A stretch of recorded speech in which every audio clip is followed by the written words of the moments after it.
Hello students, welcome to YouTube channel Physics Quantum Classes by Abhay Kumar। Students के भारी demand को देखते हुए मैंने क्लास 10 फिजिक्स का कोर्स भी शुरू करने का डिसीजन लिया है। ऐसे तो इस चैनल में पहले से class 11, class 12, solutions to concept of physics 11th and 12th and solutions to NCERT text problems and graduation courses part 1, part 2 पहले से ही किए जा रहे हैं। BSc पार्ट 3 का कोर्स भी BSc पार्ट 3 फिजिक्स ऑनर्स तथा जनरल क्लासेस के लिए भी कोर्स जल्दी शुरू होगा। लेकिन आज इस वीडियो में मैं क्लास 10 फिजिक्स का फर्स्ट पार्ट लेकर आप सबों के बीच उपस्थित हूँ। और क्लास 10 का जो कोर्स मैं करने जा रहा हूँ वह NCERT सिलेबस पर बेस्ड होगा और इसके हेल्प से पूरे कंट्री में CBSE बोर्ड से पढ़ाई करने वाले तथा स्टेट बोर्ड्स से पढ़ाई करने वाले स्टूडेंट्स को दोनों को फ़ायदा होगा। तो स्टार्ट करते हैं। इस वीडियो का फर्स्ट पार्ट जो क्लास 10 फिजिक्स का है के लिए है और चैप्टर है लाइट, रिफ्लेक्शन एंड रिफ्रैक्शन, प्रकाश, परावर्तन एवं अपवर्तन। और यह NCERT टेक्स्ट बुक क्लास 10 का चैप्टर नंबर 10 है। और इस वीडियो में जो टॉपिक हम लोग डिस्कस करेंगे वे introduction of light and then reflection of light, in which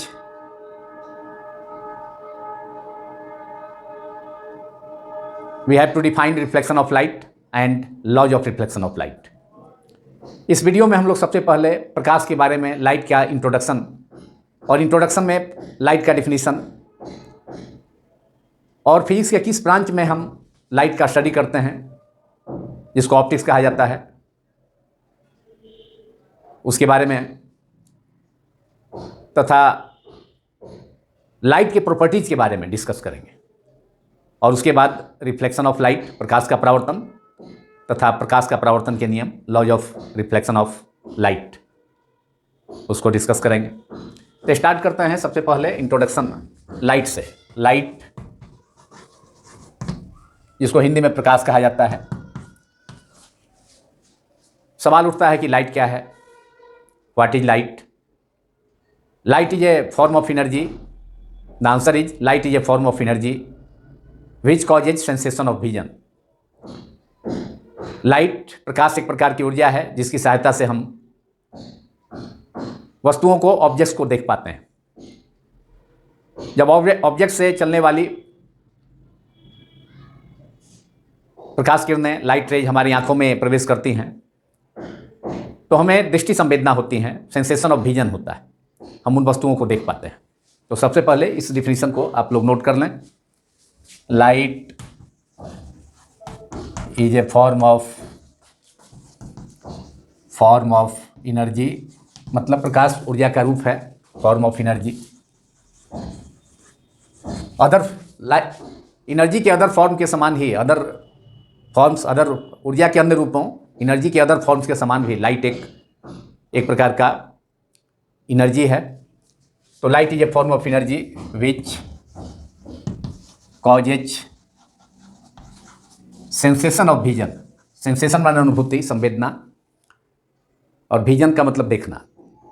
तो प्रकाश एक प्रकार की ऊर्जा है जिसकी सहायता से हम वस्तुओं को देख पाते हैं या जो प्रकाश एक प्रकार की ऊर्जा है जो दृष्टि संवेदना उत्पन्न करती है, which causes sensation of vision. प्रकाश एक प्रकार की ऊर्जा है जो दृष्टि संवेदना उत्पन्न करता है, या in other words we can say प्रकाश एक प्रकार की ऊर्जा है, light is a form of energy with help of which we see objects. प्रकाश एक प्रकार की ऊर्जा है जिसकी सहायता से हम वस्तुओं को देख पाते हैं। यह प्रकाश का डिफिनीशन हो गया। अब प्रकाश उत्पन्न किससे होता है, उसको हम क्या कहते हैं, लाइट सोर्स कहते हैं। लाइट सोर्स, प्रकाश स्रोत हिंदी में। द ऑब्जेक्ट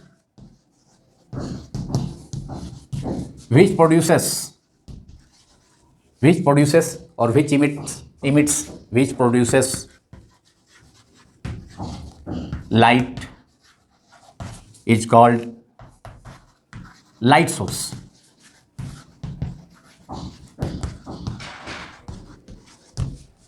वह वस्तु जो प्रकाश उत्पन्न करती है उसे लाइट सोर्स कहा जाता है। The object which produces light is called light source। अब लाइट सोर्स भी दो प्रकार का होता है, natural light source and artificial light source. कुछ लाइट सोर्स नेचुरल होते हैं, जैसे कि सन है, स्टार है, तो ये सब नेचुरल लाइट सोर्स है। उसको आदमी ने, मैन ने नहीं बनाया है, वह नेचर की देन है। वे लाइट सोर्सेस, वे प्रकाश स्रोत प्रकृति के देन है, नेचर की देन है। तो लाइट सोर्स दो प्रकार का होता है, natural light source, types of light sources. Light source का टाइप हो गया, types of light sources. First हो गया natural light source. Natural light source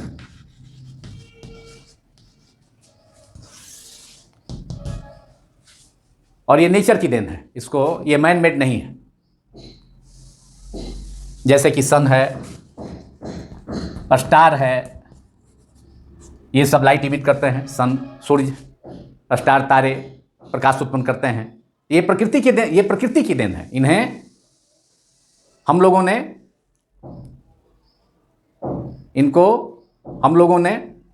नहीं बनाया है। इसलिए ये सभी प्रकाश स्रोत जैसे सन है, स्टार है, star CTC are called natural light source, ETC। These are called natural light source.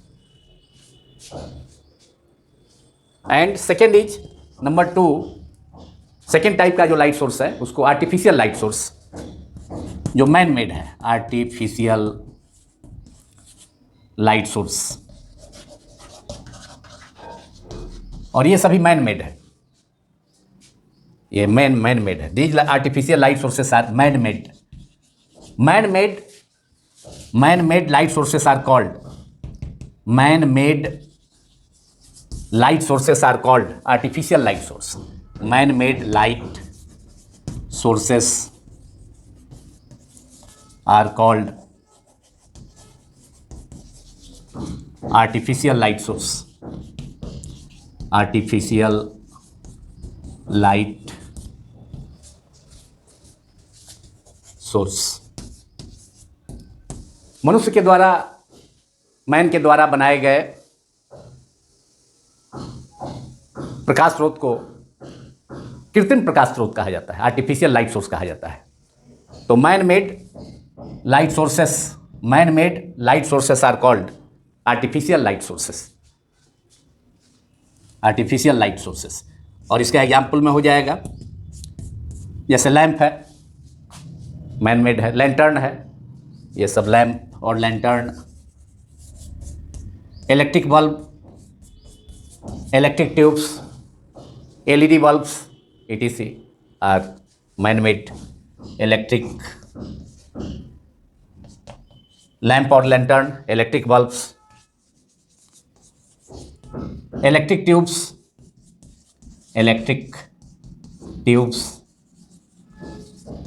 LED bulbs, ETC are the examples of light emitting diode bulbs, etc. are the examples of artificial light source or artificial light sources which are man-made, while natural light sources such as sun, star, जैसे सूर्य है, तारे हैं, ये सब प्राकृतिक प्रकाश स्रोत कहलाता है, नेचुरल लाइट सोर्स कहलाता है, जो नेचर की देन है, उसे मैन ने नहीं बनाया है, उसे हम लोगों ने नहीं बनाया है। इस प्रकार लाइट सोर्स क्या हुआ? लाइट सोर्स जिस ऑब्जेक्ट से लाइट प्रोड्यूस होता है उसको हम लाइट सोर्स कहेंगे, जैसे कि सन है, स्टार है, लैंप है, मरकरी ट्यूब है, एलईडी बल्ब्स है। तो these are the examples of light sources. और उसमें से भी कुछ नेचुरल लाइट सोर्सेस हैं जो प्रकृति की देन है, नेचर की देन है, जैसे कि सन है, स्टार है, सन, स्टार, CTC। और बाकी जो लाइट सोर्सेस हैं जैसे लैंटर्न है, लैंप है, इलेक्ट्रिक बल्ब्स है, एलईडी बल्ब्स है, मरकरी ट्यूब्स है, ये सब जो लाइट्स, कैंडल्स है, कैंडल्स भी आ जाएगा, मैन मेड है, कैंडल्स भी man made, lamp, candles, electric bulbs, electric tubes, LED bulbs, etc. are the examples of artificial light sources.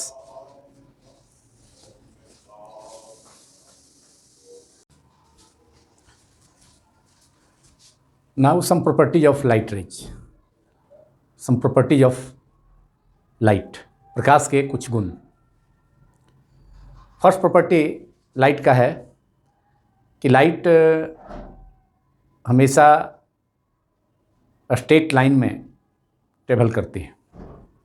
Light always travels along a straight line and this property of light is called rectilinear propagation of light. प्रकाश हमेशा सरल रेखा में या सीधी रेखा में गमन करती है और प्रकाश के इस गुण को, प्रकाश का सरल रेखीय संचरण, रेक्टिलिनियर प्रोपेगेशन ऑफ लाइट कहा जाता है। Right down this first property of light. Light की इस प्रथम प्रॉपर्टी को लिखें। Light always travels along a straight line,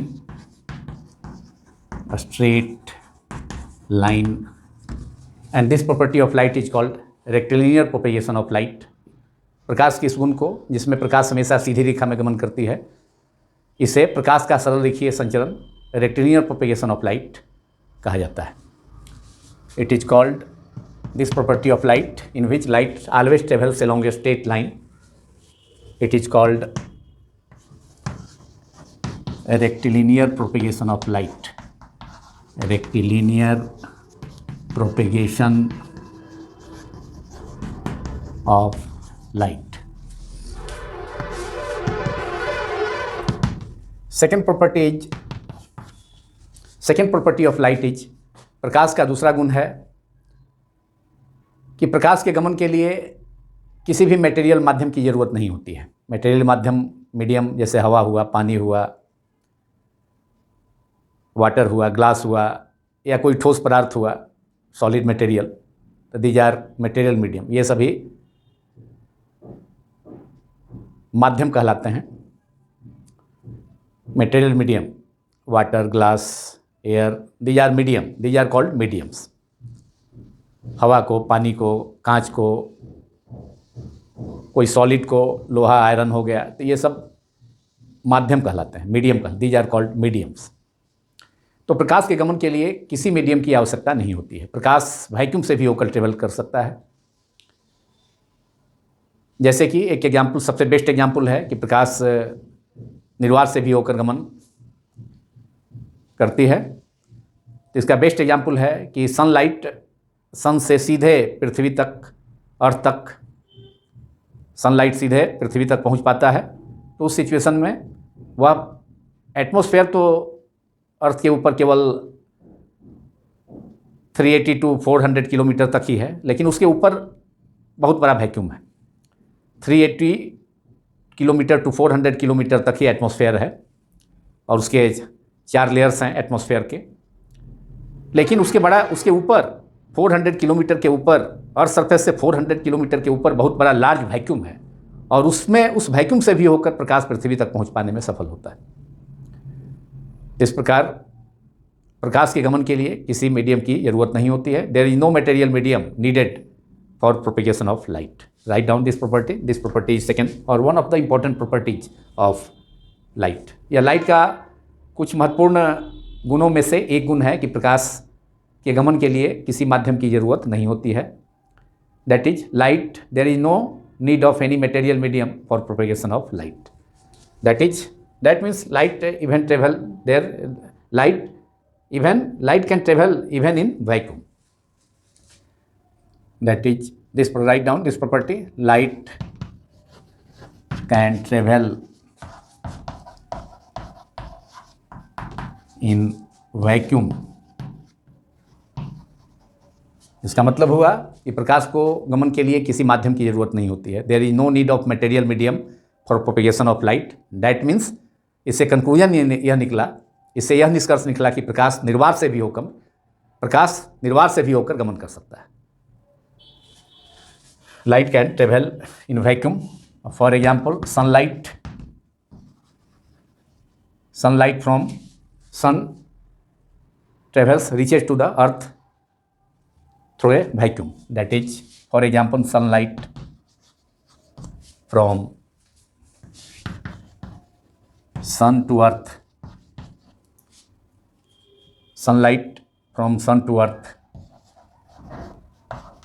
travels through a large vacuum. Travels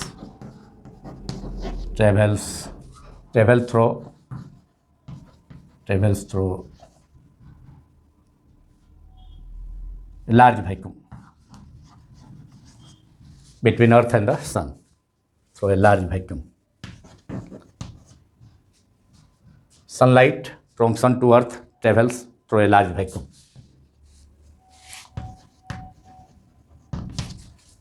third property light का है कि लाइट एक transverse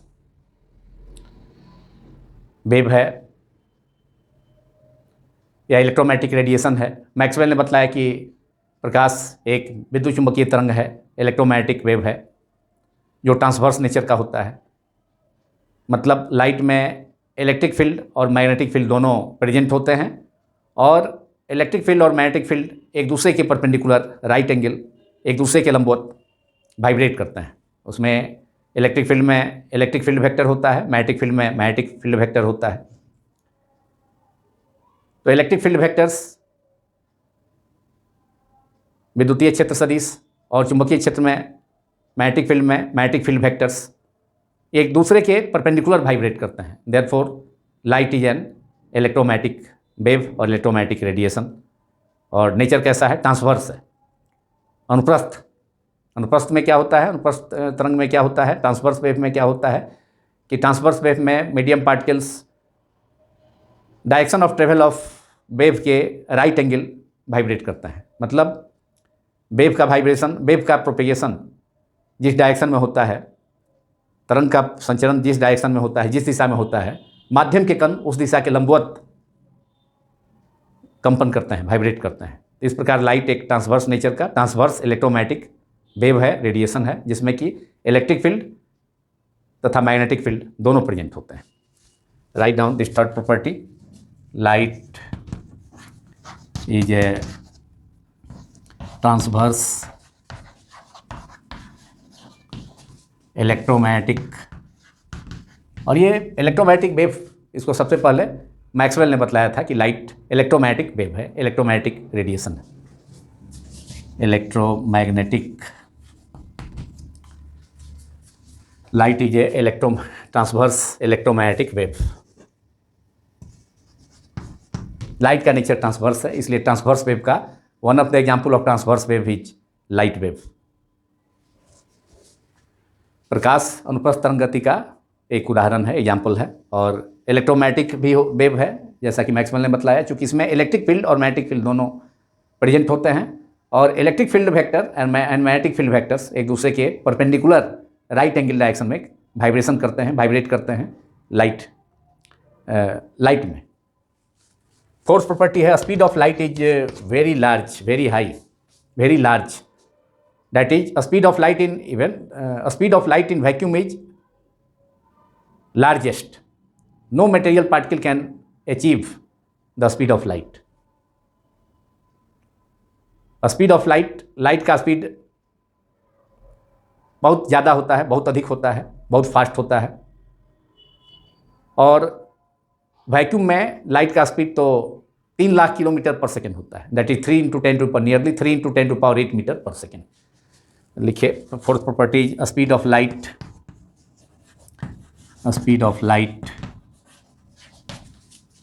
in vacuum speed of light is very large, and in vacuum this speed of light is maximum. The speed of light in vacuum is 3 × 10 to the power 8 metre per second, जिसे हम इसे पढ़ा जा सकता है 3 lakh kilometre per second. 3 × 10 to power 8 metre per second, यह speed of light nearly equal to 3 × 10 to power 8 metre per second, that is 3 lakh per second, 3 lakh kilometre per second. 3 × 10 to power metre 3 × 10 to power 8 metre per second, यह speed of light in vacuum है, जिसे C से denote किया जाता है, C symbol से, that is C equal to 3 × 10 to the power 8 metre per second. और कोई भी मटेरियल पार्टिकल अभी तक इस स्पीड को अचीव नहीं कर पाया है। So speed of light in vacuum is largest, which is 3 × 10 to power 8 metre per second, that is 3 lakh kilometre per second. यह स्पीड ऑफ लाइट है। और लाइट का जो वेवलेंथ होता है वह स्मॉल होता है, काफ़ी स्मॉल होता है, यहाँ तक कि साउंड वेव का जो वेवलेंथ होता है उससे भी स्मॉल होता है। लेकिन स्पीड लाइट का साउंड से बहुत ज़्यादा, साउंड का स्पीड तो 330 मीटर पर सेकेंड होता है, लेकिन यह speed 3 × 10 to power 8 metre per second है। तो वेवलेंथ ऑफ लाइट का जो रेंज होता है वह एंगस्ट्रम में होता है, 10 टू पावर -10 मीटर। तो wavelength range of light is wavelength range of light is 4000 angstrom. ये वायलेट रे का होता है, वायलेट लाइट का वेवलेंथ होता है सबसे कम 4000 angstrom, that is 4000 × 10 to power -10 metre. एक angstrom is equal to 10 to power -10 metre. अब 10 to power -10 metre angstrom range का है वेवलेंथ, तो निश्चित रूप से यह काफ़ी छोटा वेवलेंथ है। तो और सबसे ज़्यादा होता है रेड लाइट का वेवलेंथ 7800 एंगस्ट्रम। ये रेड का वेवलेंथ 7800 एंगस्ट्रम, और वायलेट लाइट का वेवलेंथ 4000 एंगस्ट्रम होता है। इसलिए wavelength range of light is 4000 angstrom to 7800 angstrom. एक और प्रॉपर्टी है, इंपॉर्टेंट प्रॉपर्टी, कि लाइट पोजेज डुअल नेचर, मतलब लाइट पार्टिकल नेचर को, कुछ फेनोमेना में लाइट पार्टिकल नेचर को एग्जिबिट करता है, जैसे कि प्रकाश विद्युत प्रभाव में, फोटो इलेक्ट्रिक इफेक्ट में, कॉम्पटन का प्रभाव में, जिसे हम ऊपर की कक्षाओं में पढ़ेंगे, 12th क्लास में स्टडी करेंगे फोटो इलेक्ट्रिक इफेक्ट। तो कुछ फेनोमेना में, कुछ घटनाओं में प्रकाश पार्टिकल नेचर को शो करता है या कॉर्पुस्कुलर नेचर को शो करता है, जैसा कि प्रकाश विद्युत प्रभाव में, फोटो इलेक्ट्रिक इफेक्ट में या कॉम्पटन का प्रभाव में। और कुछ सिचुएशंस में, कुछ घटनाओं में, जैसे कि इंटरफेरेंस है, डिफ्रैक्शन है, प्रकाश का व्यतिकरण, इंटरफेरेंस को हिंदी में व्यतिकरण कहा जाता है, या डिफ्रैक्शन ऑफ लाइट, प्रकाश का विवर्तन, इसमें प्रकाश तरंग की तरफ व्यवहार करता है, वेव की तरह व्यवहार करता है। इसलिए लाइट का जो नेचर है वह डुअल नेचर है। लाइट एग्जिबिट्स डुअल नेचर, और डुअल नेचर एग्जिबिट करता है मटेरियल पार्टिकल्स भी, जैसे कि इलेक्ट्रॉन है, प्रोटॉन्स है, फास्ट मूविंग न्यूट्रॉन्स हैं। तो these material particles, electrons, protons, neutrons also exhibits dual nature, that is particle तो है ही इलेक्ट्रॉन, प्रोटॉन, न्यूट्रॉन्स। और जब मोशन में होता है electrons, material particles, protons, electrons, neutrons motion में होता है, तो उसमें वेव भी एसोसिएट हो जाता है। और इस चीज़ को सबसे पहले डी ब्रोगली ने बतलाया था, Louis de Broglie, French scientist Louis de Broglie.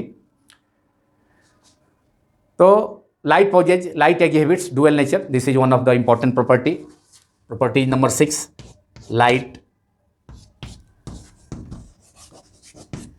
exhibits means का मतलब होता है प्रदर्शित करना। Light exhibits dual nature. Dual nature means corpuscular nature, particle nature and wave nature. In some phenomena कुछ घटनाओं में light behaves as waves, and in other phenomena, some other phenomena, light behaves as corpuscles or particles.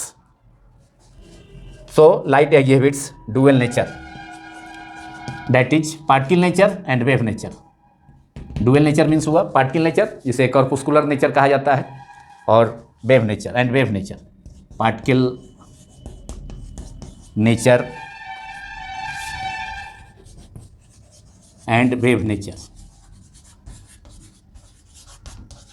मतलब प्रकाश दोनों स्वभाव को प्रदर्शित करता है, तरंग स्वभाव को भी और कण स्वभाव को भी. तो these are some important property of light. Light का स्पीड वैक्यूम में तो अधिकतम होता है 3 × 10⁸ मीटर पर सेकेंड, लेकिन लाइट का स्पीड दूसरे मटेरियल मीडियम में लाइट अगर ट्रेवल करेगा तो उसका स्पीड घट जाता है. जैसे कि वाटर से होकर के लाइट अगर ट्रेवल करे तो वाटर में लाइट का स्पीड 2.25 × 10⁸ मीटर पर सेकेंड हो जाता है. और वहीं पर अगर लाइट ग्लास से होकर के ट्रेवल करे तो ग्लास से होकर लाइट का स्पीड और भी कम हो जाता है, 2 × 10⁸ मीटर पर सेकेंड. कांच से होकर के या प्रकाश की अनुगमन करती है कांच से होकर के, तो उसका स्पीड घट करके 3 × 10⁸ मीटर पर सेकेंड से घट के 2 × 10⁸ मीटर पर सेकेंड हो जाता है. तो these are some properties of light.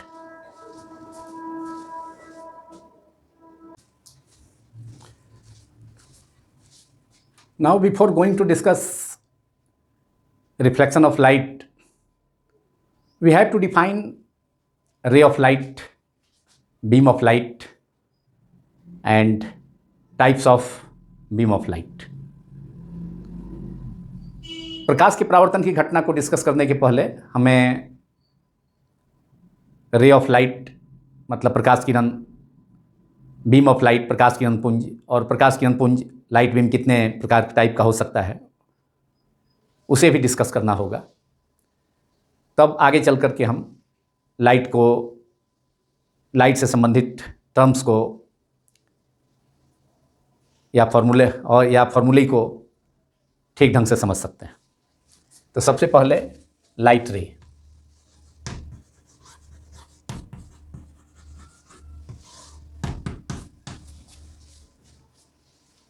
हमने अभी पढ़ा लाइट के प्रॉपर्टीज में वन ऑफ द प्रॉपर्टी कि लाइट हमेशा सीधी रेखा में गमन करती है. Light always travels along A straight line.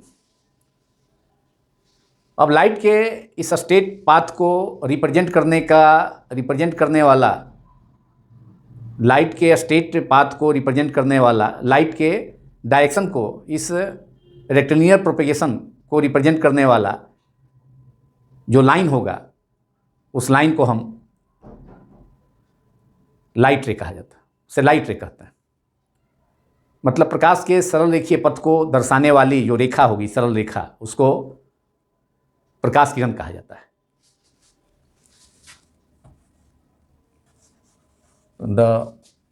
Write down definition of light ray. The straight line या straight path या straight line representing the direction of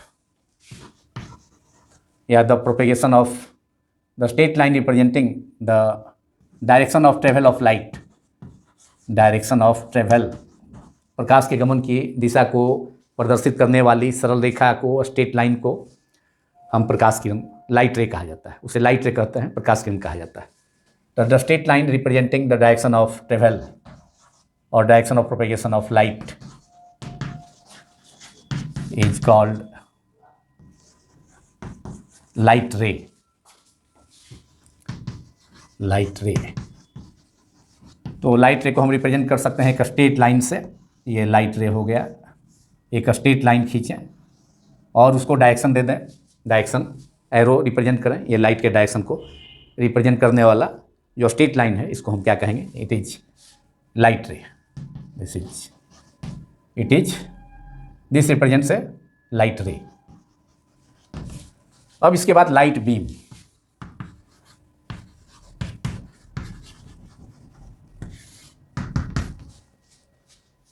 I think all of you understand it. Light रे, मतलब light तो सीधी रेखा में गमन करती है, straight line path को फॉलो करता है लाइट। प्रकाश किरण हमेशा सीधी रेखा में गमन करती है। That is this property of light is called rectilinear propagation of light. प्रकाश का सरल रेखीय संचरण इसे कहा जाता है, जिसमें प्रकाश सीधी रेखा में गमन करती है। अब उस सीधी रेखा को दर्शाने वाला जो लाइन होगा, रिप्रेजेंट करने वाला जो लाइन होगा, जिसे हम रिप्रेजेंट करेंगे, उस लाइट के डायरेक्शन के ट्रेवल को, लाइट के ट्रेवल के डायरेक्शन को रिप्रेजेंट करेंगे जिस लाइन से, उस लाइन को हम क्या कहेंगे? लाइट रे कहेंगे, उसे प्रकाश किरण कहा जाएगा। प्रकाश के सरल रेखीय पथ को दर्शाने वाली सरल रेखा को हम प्रकाश किरण कहते हैं। हिंदी में भी मैंने इसको एक्सप्लेन किया। और लाइट बीम क्या है? लाइट बीम लाइट रेज का कलेक्शन है। बहुत सारे लाइट रेज का जो कलेक्शन होगा, कलेक्शन ऑफ लाइट रेज, और a bunch of light rays is called light beam. देखिए, so right down definition of light beam. The collection of light rays is called light beam।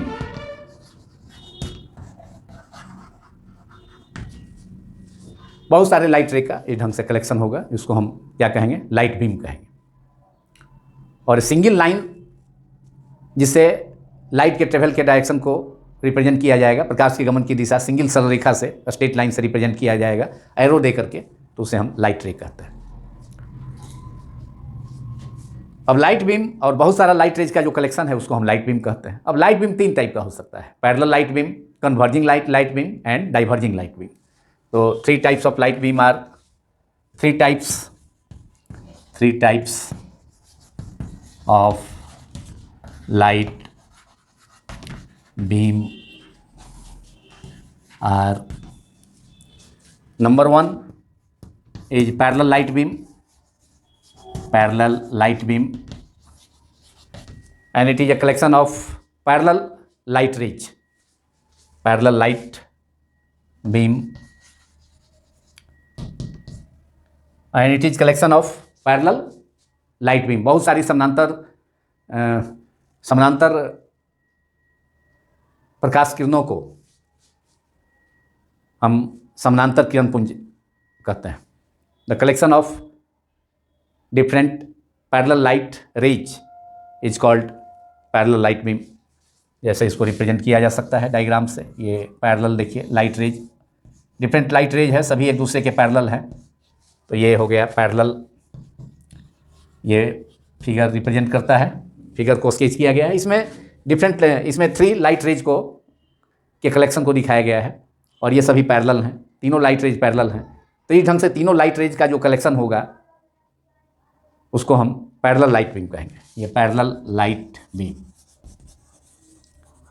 दूसरे type का जो light beam है वह हो सकता है converging light beam. Converging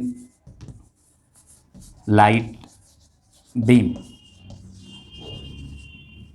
converge करने वाला, एक जगह आकर के मिलने वाला। अगर बहुत सारा लाइट बीम डिफरेंट डायरेक्शन से आकर के एक पॉइंट पर मीट करते हैं तो उसे हम कन्वर्जिंग लाइट बीम कहेंगे। और थर्ड होगा डाइवर्जिंग लाइट बीम। डाइवर्जिंग, अपसृत करने वाला। कन्वर्जिंग हो गया संश्रित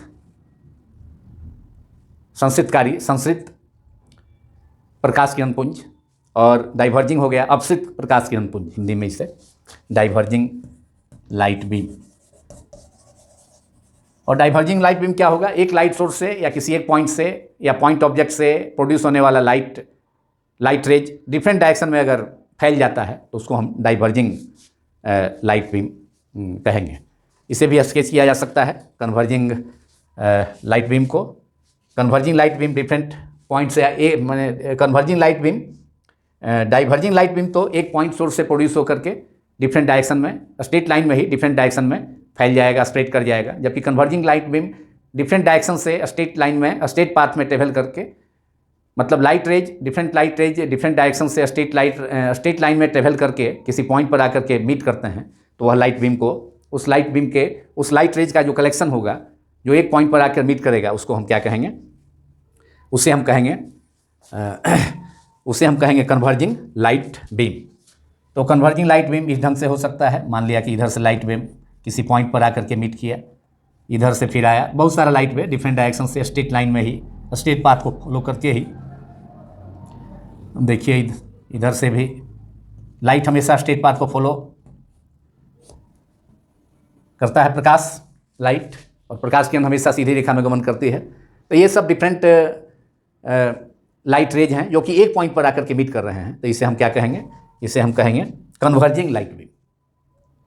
ये डिफरेंट लाइट रेज का कलेक्शन एक पॉइंट पर हुआ है डिफरेंट डायरेक्शन से आकर के, तो इसे हम क्या कहेंगे? Converging light beam.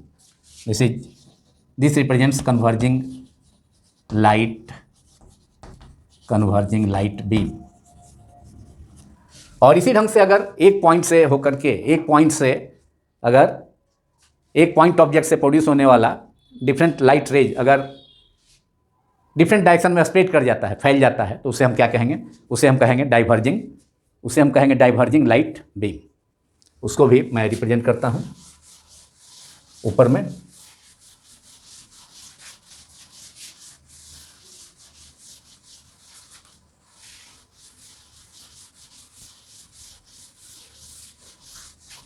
अब डाइवर्जिंग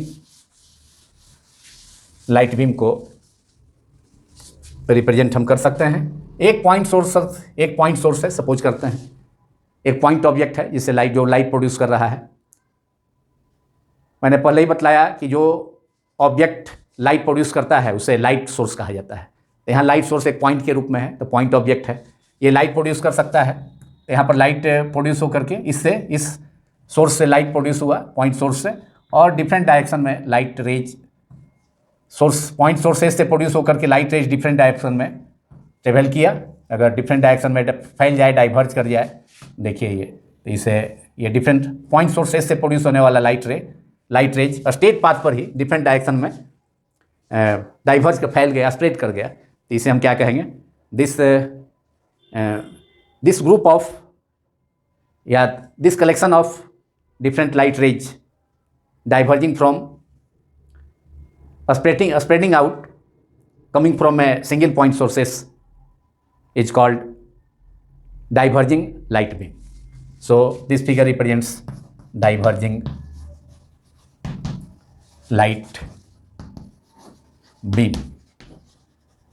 इस प्रकार तीन टाइप का लाइट बीम हो सकता है। पैरेलल लाइट बीम, जिसको मैंने यहाँ रिप्रेजेंट किया है पैरेलल लाइंस के द्वारा, एक collection of parallel light rays के द्वारा इसे रिप्रेजेंट किया गया है पैरेलल लाइट बीम को। और यहाँ पर बाहर से डिफरेंट डायरेक्शन से आकर के एक सिंगल पॉइंट पर या सिंगल पॉइंट पी पर आकर के यहाँ पर लाइट रेज डिफरेंट डायरेक्शन से स्ट्रेट लाइन में ही, स्ट्रेट पाथ के लॉन्ग ही डिफरेंट लाइट रेज आकर के एक पॉइंट पी पर मीट किया है। तो इस सिचुएशन में यहाँ पर जो डिफरेंट लाइट रेज का कलेक्शन है उसको, जो कि एक पॉइंट पर आकर के मीट करता है पी पर, इसको हम कन्वर्जिंग लाइट बीम कहेंगे। ये सभी लाइट रेज का डिफरेंट लाइट रेज जो डिफरेंट डायरेक्शन से आकर के पॉइंट पी पर आकर के मीट किया है एक पॉइंट पी पर, तो ये डिफरेंट लाइट रेज का जो कलेक्शन है उसे हम कन्वर्जिंग लाइट बीम कहेंगे। कन्वर्जिंग संसित प्रकाश किरण पुंज, और यहाँ पर एक पॉइंट सोर्स से प्रोड्यूस होकर के लाइट रेज डिफरेंट डायरेक्शन में स्प्रेड कर गया, तो इसे हम डाइवर्जिंग लाइट बीम, अपसृत प्रकाश किरण पुंज इसे हम कहेंगे। तो थ्री टाइप्स का जो लाइट बीम होता है उसको डिफाइन किया गया और इसे रिप्रेजेंट भी डायग्राम से किया गया।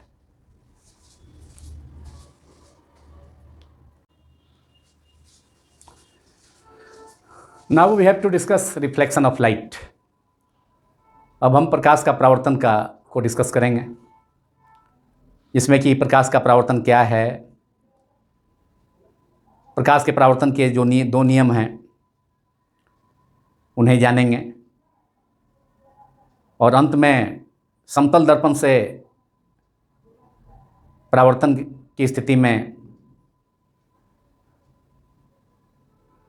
कुछ प्रॉपर्टीज, प्लेन मिरर का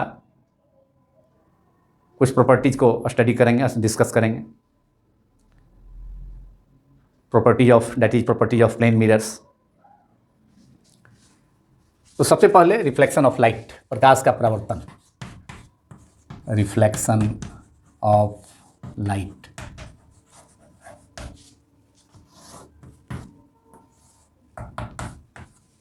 what is reflection of light? Hindi में इसे प्रकाश का परावर्तन कहा जाता है। जब कोई लाइट रे, अभी लाइट रे हमने डिफाइन किया, लाइट रे को कैसे रिप्रेजेंट करते हैं? स्ट्रेट लाइन पाथ के द्वारा, एरो दे करके, एरो तीर का निशान देकर उस स्ट्रेट लाइन पाथ को। तो जब कोई प्रकाश किरण किसी चिकनी सतह, जैसे कि मिरर हो गया, प्लेन मिरर है या गोलीय दर्पण है, उस पर इंसिडेंट होता है, तो फिर उसी माध्यम में, जिस माध्यम में लाइट आकर के इंसिडेंट किया, जैसे अगर एयर में किया तो एयर में ही फिर वापस लौट जाएगा, वह दूसरे मीडियम में ट्रेवल नहीं कर पाएगा। तो इस फेनोमेनन को हम, इस घटना को हम, इस प्रकार से घटना को प्रकाश का परावर्तन, रिफ्लेक्शन ऑफ लाइट कहते हैं। That is the phenomenon in which a light ray returns back in the same medium after striking और after incident on a polished surface such as mirror or on a smooth surface, it is called reflection of light.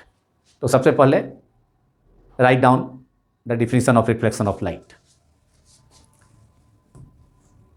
देखिए, the phenomenon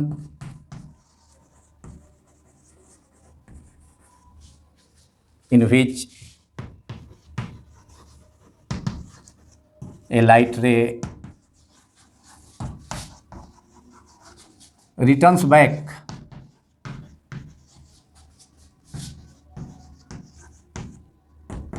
in the same medium, उसी माध्यम में, जिस माध्यम में light आकर के इंसिडेंट किया है किसी पॉलिश किए हुए सतह पर या पॉलिश सरफेस पर, जैसे कि प्लेन मिरर हुआ या स्फेरिकल मिरर हुआ, या कोई स्मूथ सरफेस पर, या कोई ओपेक सरफेस पर जो कि नॉन ट्रांसपेरेंट है, कोई अपारदर्शी पृष्ठ जिसे प्रकाश नहीं पार कर सकती है, उसको ओपेक या अपारदर्शी पृष्ठ का सरफेस कहा जाता है। ओपेक सरफेस और हिंदी में अपारदर्शी पृष्ठ कहा जाता है, जिसे लाइट पार न कर सके। तो ऐसे सतह पर लाइट, प्रकाश किरण जाकर के आपतित होगी, और तो क्या होगा कि वह दूसरे माध्यम में न जा करके पुनः उसी माध्यम में वापस लौट जाएगी। तो इस घटना को हम प्रकाश का परावर्तन, प्रकाश का परावर्तन का मतलब प्रकाश का उसी माध्यम में लौटना किसी अपारदर्शी पृष्ठ, नॉन ट्रांसपेरेंट सरफेस या ओपेक सरफेस से टकराने के बाद, स्ट्राइक होने के बाद प्रकाश का उसी माध्यम में लौट जाना, इस घटना को हम रिफ्लेक्शन ऑफ लाइट कहते हैं। तो the phenomenon in which a light ray returns back in the same medium, माध्यम जैसे कि हवा मीडियम हो गया, वाटर मीडियम हो गया, ग्लास मीडियम हो गया, तो ये सब मीडियम है। सेम मीडियम आफ्टर स्ट्राइकिंग और incident,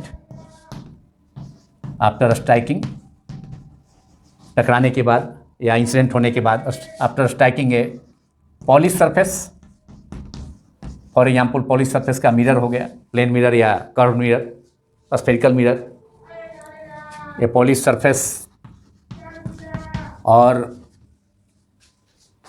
N opaque surface, we can write it polish surface as a opaque surface also, is an opaque surface also, और ए पॉलिश सरफेस और an opaque surface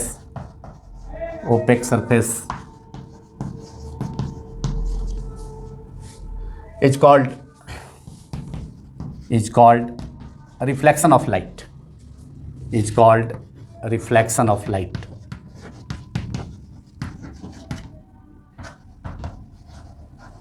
और reflection की घटना को एक diagram से हम रिप्रेजेंट किया जा सकता है। सपोज करते हैं कि कोई प्लेन सरफेस ही है, या स्फेरिकल सरफेस के लिए भी ये फिनोमेनन लागू होगा, और रिफ्लेक्शन से ऑफ लाइट से रिलेटेड जो लॉज होंगे वह प्लेन सरफेस के, किसी भी सरफेस के लिए, पॉलिश सरफेस के लिए, किसी भी टाइप का, चाहे वो प्लेन हो या स्फेरिकल हो, उसके लिए अप्लाई होगा, उसके लिए लागू होगा। सपोज करते हैं एक प्लेन सर, ये एक पॉलिश सरफेस है, सपोज करते हैं मिरर ही है, प्लेन मिरर ही है, और इस पर कोई लाइट रे, देखें यहाँ एक लाइट रे इंसिडेंट किया तिरछे ढंग से ऑब्लिकली, ये लाइट रे का नाम हमने एओ दे दिया। वो पॉइंट ऑफ इंसिडेंस है। इस मिरर के इस जो पॉलिश सरफेस है इसका पॉइंट ओ पर लाइट रे आकर मीट कर रही है, तो ये पॉइंट ओ को हम क्या कहेंगे, पॉइंट ऑफ इंसिडेंट कहेंगे। और फिर इसी मीडियम में लाइट ए से माने लाइट एओ जो है इंसिडेंट रे, इसको हम क्या कहेंगे, इंसिडेंट रे या इंसिडेंट लाइट रे। जैसा कि मैंने बताया कि लाइट रे को एक स्ट्रेट लाइन से रिप्रेजेंट किया जाता है एरो दे करके, एरो उसके डायरेक्शन ऑफ ट्रेवल को रिप्रेजेंट करता है, तो इंसिडेंट रे हो गया। अब लाइट रे चूंकि सरफेस पॉलिश्ड है, इसका पीछे का सरफेस अगर मिरर है तो इसका बैक पोर्शन चूंकि पॉलिश किया हुआ है, इससे लाइट अब दूसरे मीडियम में नहीं जा पाएगा। तो लाइट अब क्या होगा, अब इससे ओ पॉइंट पर स्ट्राइक किया, ओ को हम क्या कहेंगे, पॉइंट ऑफ इंसिडेंस कहेंगे, आपतन बिंदु कहेंगे ओ को, जो कि यहाँ मिरर जो है, यहाँ अपारदर्शी पृष्ठ है, कोई ओपेक सरफेस, यहाँ पर हमने पॉलिश सरफेस ले लिया है, मिरर ले लिया है। यहाँ सपोज करते हैं मिरर का नाम डैश है, प्लेन मिरर है, प्लेन सरफेस। अब ओ पॉइंट पर इंसिडेंट करने के बाद चूंकि इसका पीछे का पोर्शन बैक किया थी कि ये पॉलिश किया हुआ है, तो लाइट रे अब दूसरे मीडियम में इधर नहीं जा पाएगा, इसके नीचे नहीं जा पाएगा, बल्कि इसी मीडियम में लौट आ जाएगा। इसी मीडियम में लाइट रे रिटर्न कर गया, रिटर्न हो गया इसी मीडियम में। ये वो भी इसका रिफ्लेक्टेड लाइट हो गया, जो लाइट बैक हो गया उसे हम रिफ्लेक्टेड लाइट कहेंगे। ये रिफ्लेक्टेड लाइट है, रिफ्लेक्टेड लाइट, वो भी is the reflected light, AO is the incident ray and वो भी रिफ्लेक्टेड लाइट रे। एओ को आपतित प्रकाश किरण कहा जाएगा, ये आपतित किरण सिंपली, और ओबी को रिफ्लेक्टेड लाइट रे, परावर्तित प्रकाश किरण कहा जाएगा हिंदी में, और रिफ्लेक्टेड रे इंग्लिश में। अब सवाल उठता है कि अब एंगल देखना है हमको, incident ray, angle of incident और angle of refraction, sorry angle of incidence and angle of reflection. कौन सा एंगल ऑफ इंसिडेंस होगा, कौन सा एंगल ऑफ रिफ्लेक्शन होगा, क्या वह एंगल इंसिडेंट लाइट रे और जो प्लेन मिरर का पार्ट है O M dash point of incident और ये लेफ्ट साइड का जो पार्ट है उसके बीच का एंगल होगा, मतलब हॉरिजॉन्टल से एंगल लें कि वर्टिकल से एंगल लें।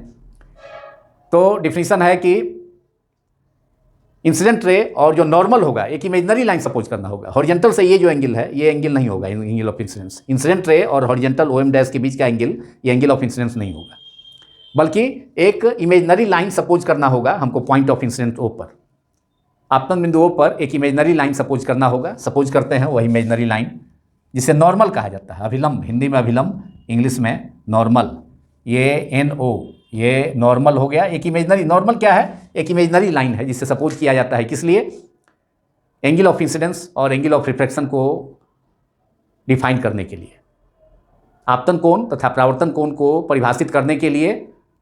प्रकाश किरण, आपतित प्रकाश किरण जिस बिंदु पर आपतित होती है, अपारदर्शी पृष्ठ पर या ओपेक सरफेस पर या पॉलिश सरफेस पर, या जैसे कि मिरर हो गया, तो किसी पॉलिश सरफेस के जिस पॉइंट, पॉलिश सरफेस के जिस पॉइंट पर प्रकाश किरण इंसिडेंट रे आकर मीट करती है, प्रकाश किरण जाकर के, आपतित प्रकाश किरण जिस बिंदु पर आकर के मिलती है प्लेन सरफेस के, पॉलिश सरफेस के, प्लेन सरफेस हो चाहे कर्व सरफेस हो, कहीं पर भी हो सकता है, पॉइंट ऑफ इंसिडेंस और angle of incidence and angle of reflection. तो यहाँ जो पॉइंट ऑफ इंसिडेंस जहाँ पर लाइट आकर के मीट किया है, जिस ओपेक सरफेस पर या पॉलिश सरफेस पर, जैसे कि मिरर है यहाँ पर, तो इस पॉइंट पर, जिस पॉइंट पर आकर के इंसिडेंट रे एओ मीट किया है पॉइंट ओ पर पॉलिश सरफेस के, तो इस पॉइंट पर एक नॉर्मल हम सपोज करेंगे, इमेजिन करेंगे, और यह इमेजनरी जो वर्टिकल लाइन है NO, उसको हम क्या कहते हैं, नॉर्मल कहते हैं। This is called normal, it is called normal, normal. अब यहाँ पर इंसिडेंट रे एओ और नॉर्मल के बीच का जो एंगल होगा उसको हम क्या कहेंगे, एंगल ऑफ इंसिडेंस, उसे हम कहेंगे एंगल ऑफ इंसिडेंस, उसको आई से डिनोट करेंगे। उसी ढंग से रिफ्लेक्टेड रे OB और नॉर्मल के बीच का जो एंगल होगा, इमेजनरी जो वर्टिकल लाइन है, जो पॉइंट ऑफ इंसिडेंट को, पॉइंट ऑफ इंसिडेंस O को, ये पॉइंट ऑफ इंसिडेंस किस पर है, पॉलिश सरफेस पर है, जहाँ पर कि लाइट रे, इंसिडेंट लाइट रे एओ आकर के मीट किया है। यहाँ पर एक वर्टिकल लाइन को हम सपोज करेंगे, and that vertical imaginary line is called normal. यहाँ पर आपतन बिंदु O पर जो डाली गई, खींची गई जो काल्पनिक रेखा है, उदग रेखा, उसको हम क्या कहते हैं, अभिलंब कहते हैं, अभिलंब अंग्रेजी में नॉर्मल। तो इंसिडेंट लाइट रे एओ तथा नॉर्मल एनओ के बीच का जो एंगल है आई स्मॉल आई, इसको हम क्या कहेंगे, एंगल ऑफ इंसिडेंस, आपतन कोण कहेंगे। उसी ढंग से रिफ्लेक्टेड लाइट ओ बी और नॉर्मल के बीच का जो एंगल है उसको हम क्या कहेंगे, रिफ्लेक्टेड लाइट ओ बी और नॉर्मल के बीच का जो एंगल है उसे हम क्या कहेंगे, उसे हम एंगल ऑफ रिफ्लेक्शन कहेंगे। उसके बीच का जो एंगल होगा उसको हम एंगल ऑफ रिफ्लेक्शन कहेंगे। ये ओ बी रिफ्लेक्टेड लाइट है, ए ओ इंसिडेंट लाइट है, ओ बी रिफ्लेक्टेड लाइट है। O B reflected light O B परावर्तित प्रकाश किरण O B, reflected light ray परावर्तित प्रकाश किरण ओ बी और ये अभिलंब एनओ के बीच का कोण जो एंगल होगा उसको हम क्या कहेंगे, एंगल ऑफ रिफ्लेक्शन। इसे आर से डिनोट करेंगे, स्मॉल आर से। तो ये diagram representing, this diagram representing reflection of light from a plane polish surface that is a plane mirror. यह डायग्राम किसी प्लेन पॉलिश सरफेस, समतल रचित पृष्ठ या समतल दर्पण से प्रकाश के परावर्तन को रिप्रेजेंट कर रहा है। This figure represents reflection of light from a plane mirror या plane polish surface, reflection of light. यह reflection of light spherical mirror से भी रिप्रेजेंट किया जा सकता है, जिसे हम नेक्स्ट वीडियोज में इसे देखेंगे, डिस्कस करेंगे। रिफ्लेक्शन ऑफ लाइट को रिप्रेजेंट किया जा रहा है यहाँ पर from a plane polish surface, from that is a mirror, from a plane polished surface.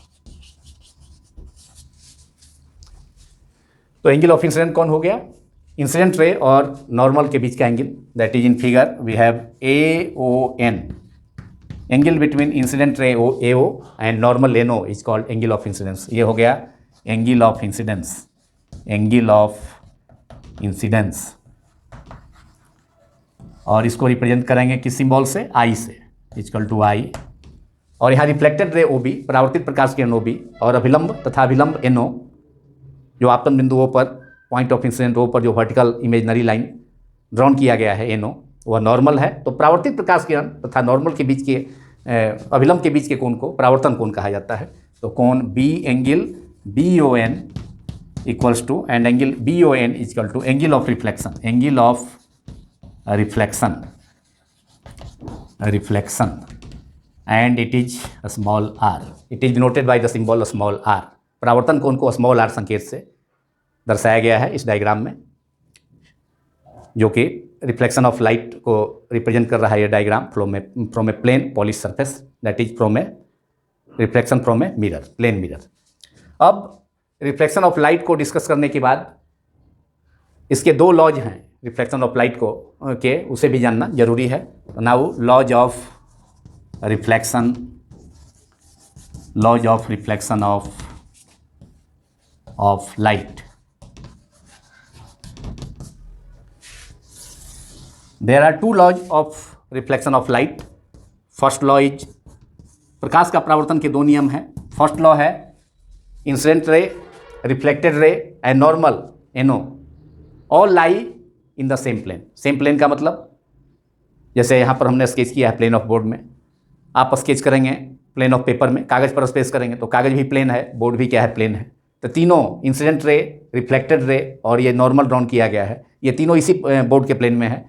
और आपके केस में आप ड्रॉन करेंगे अगर पेपर पर, तो तीनों प्लेन ऑफ पेपर में ही होंगे, मतलब एक ही प्लेन में होंगे, कागज़ के प्लेन में ही होंगे तीनों लाइट रे, इंसिडेंट रे, नॉर्मल और रिफ्लेक्टेड रे। तो write down incident ray, first law of reflection is incident ray, incident ray, incident ray, reflected ray, incident ray A ओ हो गया, इस डायग्राम में रिप्रेजेंट किया गया है। Incident ray, reflected ray O B, reflected ray and normal, and the normal NO drawn to the point of incidence O, आपतन बिंदु ओ पर डाला गया अभिलंब एनओ, तीनों एक ही समतल में होंगे। Incident ray, reflected ray and the normal that is NO drawn to the point of incidence all lie, normal, incident ray, reflected ray and the normal all lie in the same plane, all lie in the same plane. that is in our case plane of paper.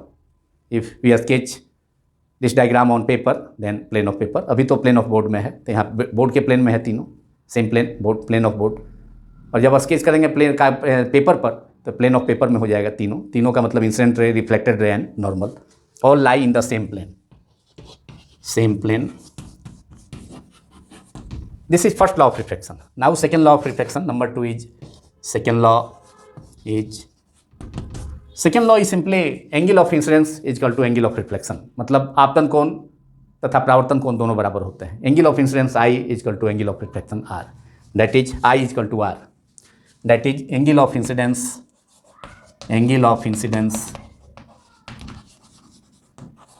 is equal to angle of reflection equals to angle of reflection.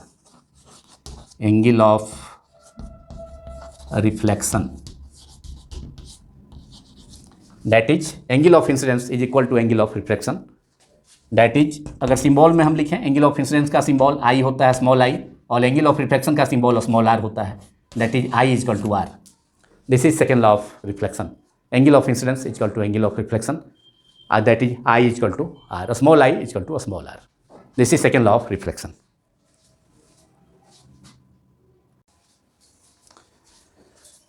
Now in last, some property of image found by plane mirrors.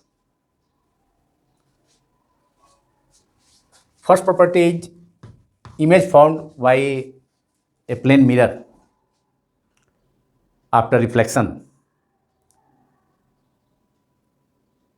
is virtual and erect. It is not real because it cannot be formed by the real intersection of the reflected rays. इसलिए plane mirror, image found by a plane mirror is virtual. Plane mirror से बना प्रतिबिंब हमेशा काल्पनिक होता है, इसे पर्दे पर नहीं उतारा जा सकता, पर्दे पर यह फॉर्म नहीं हो सकता, स्क्रीन पर फॉर्म नहीं हो सकता है, क्योंकि रियल इंटरसेक्शन से इसे प्राप्त नहीं किया जाता। रियल इमेज तब फॉर्म होता है जब रिफ्लेक्शन या रिफ्रैक्शन के बाद लाइट रेज एक पॉइंट पर जाकर के एक पॉइंट पर मीट करता है। लेकिन प्लेन मिरर से रिफ्लेक्शन के बाद प्लेन मिरर से ऑब्जेक्ट का जो इमेज होगा, फॉर्म होगा, वह रियली इंटरसेक्ट नहीं होगा, इसलिए real image form actual intersection से ऑब्टेन नहीं होगा, इसलिए प्लेन मिरर से जो इमेज फॉर्म होगा वो वर्चुअल होगा। Write down first property of image formed by plane mirrors. Number 1, the image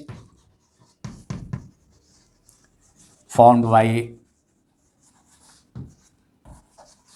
a plane mirror is not real but it is erect, it is virtual, that is not real, virtual. और virtual image को हम पर्दे पर form नहीं हो सकता है, वो उसको वर्चुअल इमेज पर्दे पर, स्क्रीन पर फॉर्म नहीं हो सकता है। Therefore it can not be formed, on a screen.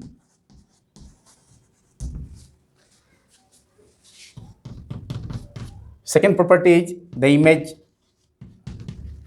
Found by a plane mirror is erect, सीधा होता है, माने ऑब्जेक्ट के रिस्पेक्ट में सीधा होता है। इसलिए अगर प्लेन मिरर में अपने फेस को देखा जाए, अपने बॉडी को देखा जाए, तो सिर ऊपर होगा और फीट बॉटम में होगा, नीचे होगा।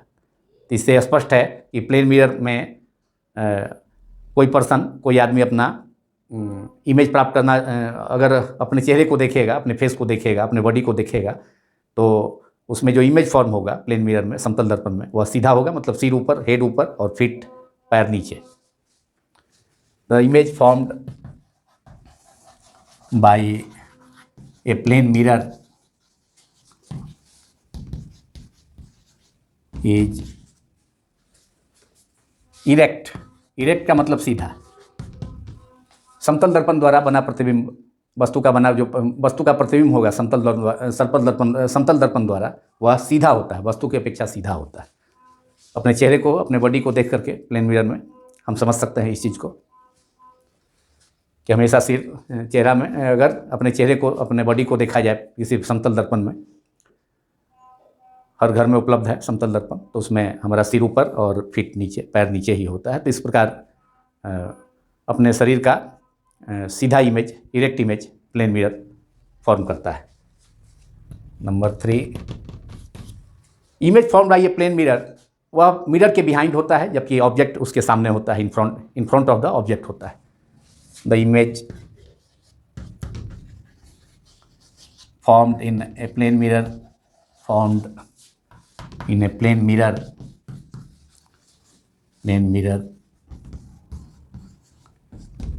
is behind it, plane mirror के पीछे, जबकि ऑब्जेक्ट प्लेन मिरर के फ्रंट में होता है, इन फ्रंट में होता है। The image form in a plane mirror is behind the mirror, behind it, that is behind the mirror, while the object is in front of it, इसके सामने होता है। ऑब्जेक्ट, वस्तु प्लेन मिरर के सामने होता है जबकि उसका इमेज उसके पीछे बनता है। while the object is placed in front of it, in front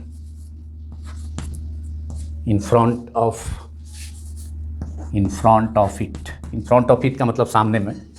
object plane mirror के सामने होता है, आगे होता है, जबकि उसका इमेज पीछे बनता है प्लेन मिरर में। Is placed in front of it, in front of the mirror. This is third property कि किसी प्लेन मिरर में जो इमेज फॉर्म होता है वह प्लेन मिरर के पीछे होता है जबकि ऑब्जेक्ट उसके आगे रखा जाता है। Fourth, the size of the image is equal to the size of the image is equal to the size of the object. In a plane mirror, the size of the image is, या height of the image is, size of the image is equal to the size of the object। जो object का size होगा, जितना बड़ा object होगा, जिस size का object होगा उसी साइज का इमेज, दोनों इक्वल होगा। इसलिए मैग्नीफिकेशन प्लेन मिरर के द्वारा जो आवर्धन होगा वह एक होगा, यूनिटी होगा। क्योंकि size of the image, magnification क्या होता है, आवर्धन, वह size of the image by size of the object, height of the image by height of the object. Ratio of height of the image to the height of the object is called magnification. दर्पण द्वारा उत्पन्न आवर्धन या lens द्वारा उत्पन्न आवर्धन, प्रतिबिंब का आकार अपॉन वस्तु का आकार, मतलब height of the image to the height of the object और size of the image to the size of the object. इस रेशियो को मैग्नीफिकेशन कहा जाता है, आवर्धन। तो image size is equal to the object size is equal to object size in a plane mirror. When image formed in a plane mirror is of same size as that of the object। इसका मतलब यही हुआ कि plane mirror में जो के help से जो इमेज बनेगा ऑब्जेक्ट का, तो उसमें इमेज का हाइट और ऑब्जेक्ट का साइज दोनों सेम होगा। Image size is equal to the object size in a plane mirror.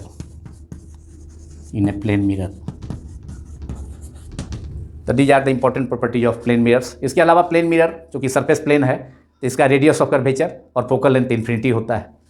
Right down radius of curvature, the radius of curvature जिसे स्मॉल आर या कैपिटल आर से डिनोट करते हैं। Radius of curvature,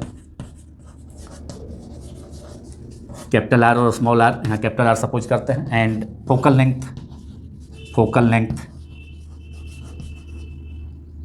F, small F से denote किया जाता है। Of a plane mirror is infinity. क्योंकि कर्व सरफेस नहीं है इसलिए कर्व सरफेस के सेंटर से स्फेरिकल सरफेस अगर होता तो उसके सेंटर के बीच का डिस्टेंस रेडियस ऑफ कर्वेचर होता है। यह सरफेस चूँकि प्लेन है तो इसलिए इसका रेडियस ऑफ कर्वेचर और फोकल लेंथ इन्फिनिटी होगा। Radius of curvature capital R and focal length of a plane mirror is infinity. Plane mirror is infinity. Infinity means very large. और एक और फैक्ट जो प्लेन मिरर का property है थी, plane mirror से related है, कि अगर दो पैरेलल प्लेन मिरर्स हैं और उसमें किसी कोई एक ऑब्जेक्ट है उसके बीच में, तो उसके इन्फानाइट इमेज बनेंगे, उसके अनंत प्रतिबिंब बनेंगे। अगर दो पैरेलल प्लेन मिरर्स है उसके बीच में किसी ऑब्जेक्ट को रखा जाए तो उसके इन्फिनिटी मतलब उसके इन्फानाइट इमेज बनेंगे। और अगर दो प्लेन मिरर इंक्लाइंड है थीटा एंगल पर, तो उससे कितने नंबर ऑफ इमेज ऑब्टेन किए जा सकते हैं। तो उसकी संख्या के लिए एक फार्मूला है, वह फार्मूला है 2 pi radian upon theta -1, that is 360 degree upon theta -1। तो अगर दो प्लेन मिरर इंक्लाइंड है थीटा एंगल पर, तो उससे कितना नंबर ऑफ इमेज फॉर्म होगा उसके उन दोनों प्लेन मिरर के बीच में। तो नंबर ऑफ, इसके लिए एक फार्मूला है और ये फार्मूला पूछा जा सकता है एग्जाम्स में, कॉम्पिटिटिव एग्जामिनेशंस में भी और ऐसे बोर्ड एग्जामिनेशन में भी। Number of image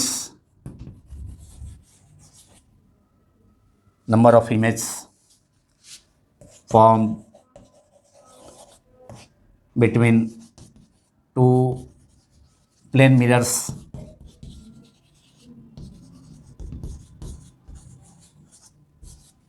inclined at angle theta, inclined at angle theta is n equal to 360 degree upon theta -1। This is the formula कि अगर दो प्लेन मिरर अगर थीटा एंगल पर इंक्लाइंड है, तो उनके बीच में किसी ऑब्जेक्ट का उनके बीच में कितना इमेज फॉर्म हो सकता है। तो वह इमेज फॉर्म होगा कितना, n इक्वल टू, इस फार्मूला से मालूम किया जा सकता है, n equal to 360 degree by theta -1। अगर हम सपोज करते हैं, किया जाए, यहाँ सपोज किया जाए यदि कि अगर दो प्लेन मिरर 60 डिग्री एंगल पर इंक्लाइंड है, तो उनके बीच में किसी ऑब्जेक्ट का कितना इमेज फॉर्म होगा। तो if for example if theta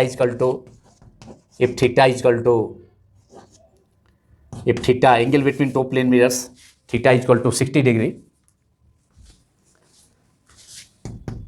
if theta is equal to 60 degree, then number of image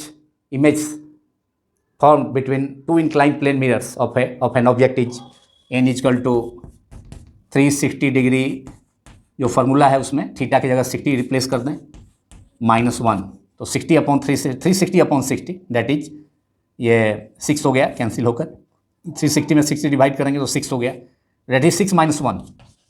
number of image of an object formed between two plane mirrors inclined at angle theta, that is 60 degree, is 6 - 1, that is 5 images।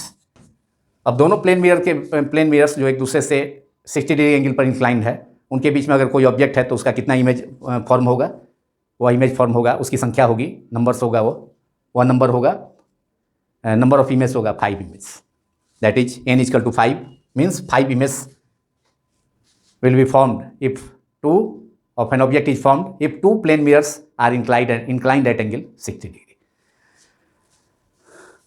और एक और fact है plane mirror से related कि अगर direction of incident light को अगर उसको चेंज नहीं किया जाए, मतलब आपतित प्रकाश की दिशा किसी प्लेन मिरर पर, जो आपतित प्रकाश की उनकी दिशा है, डायरेक्शन है, उसको चेंज नहीं किया जाए, परंतु मिरर को अगर थीटा एंगल से रोटेट कराया जाएगा, मतलब डायरेक्शन ऑफ इंसिडेंट लाइट को कांस्टेंट रख करके उसमें कोई चेंज ना करके प्लेन मिरर को अगर थीटा एंगल से रोटेट कराया जाएगा, तो जो इमेज फॉर्म होगा उस प्लेन मिरर के द्वारा, वह उसका इमेज 2 थीटा एंगल से रोटेट हो जाएगा। अगर मिरर को थीटा एंगल से रोटेट कराया जाएगा, तो प्लेन मिरर से फॉर्म होने वाला इमेज कितना एंगल से रोटेट हो जाएगा, 2 थीटा से।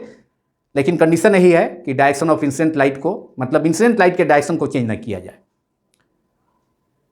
तो अगर कोई लाइट रे किसी प्लेन मिरर पर अगर थीटा एंगल पर इंसिडेंट हो रही है, तो अब डायरेक्शन ऑफ इंसिडेंट लाइट को अब चेंज नहीं करेंगे, बल्कि अब मिरर को अगर थीटा एंगल से हम रोटेट कराएंगे। मान लिया कोई लाइट रे अगर किसी प्लेन मिरर पर इंसिडेंट हो रहा है, तो उसके डायरेक्शन को चेंज नहीं करना है, बल्कि मिरर को थीटा एंगल से अगर रोटेट कर दिया जाए, तो जो इमेज फॉर्म होगा उस प्लेन मिरर के द्वारा, वह 2 थीटा एंगल से रिफ्लेक्टेड हो जाएगा। 2 theta angle से image formed by the plane mirror when the direction of incident light is remains constant is deflected by 2 theta। तो परावर्तित जो इमेज होगा, जो परावर्तित किरण होगा, वह 2 थीटा कोण से डिफ्लेक्ट हो जाएगी, 2 थीटा एंगल से डिफ्लेक्ट हो जाएगी परावर्तित किरण, अगर आपतित प्रकाश की दिशा को, अब इंसिडेंट लाइट के डायरेक्शन को चेंज ना किया जाए, बल्कि मिरर को थीटा एंगल से रोटेट कर दिया जाए, तो उसका इमेज जो फॉर्म होगा वह प्लेन मिरर के द्वारा, वह 2 थीटा एंगल से रिफ्लेक्ट हो जाएगा। तो इसी के साथ ये प्लेन मिरर के इमेज की प्रॉपर्टीज के साथ ही ये पार्ट 1 क्लास 10 फिजिक्स का chapter light reflection and refraction का समाप्त होता है। और यह पार्ट स्टार्ट किया गया क्लास 10 के स्टूडेंट्स के भारी डिमांड को देखते हुए, ताकि एग्ज़ाम्स में, बोर्ड्स एग्ज़ाम्स में, डिफरेंट बोर्ड्स एग्ज़ाम्स में 10th क्लास के विद्यार्थियों को फ़ायदा पहुंच सके। अगर यह वीडियो आपको पसंद आया हो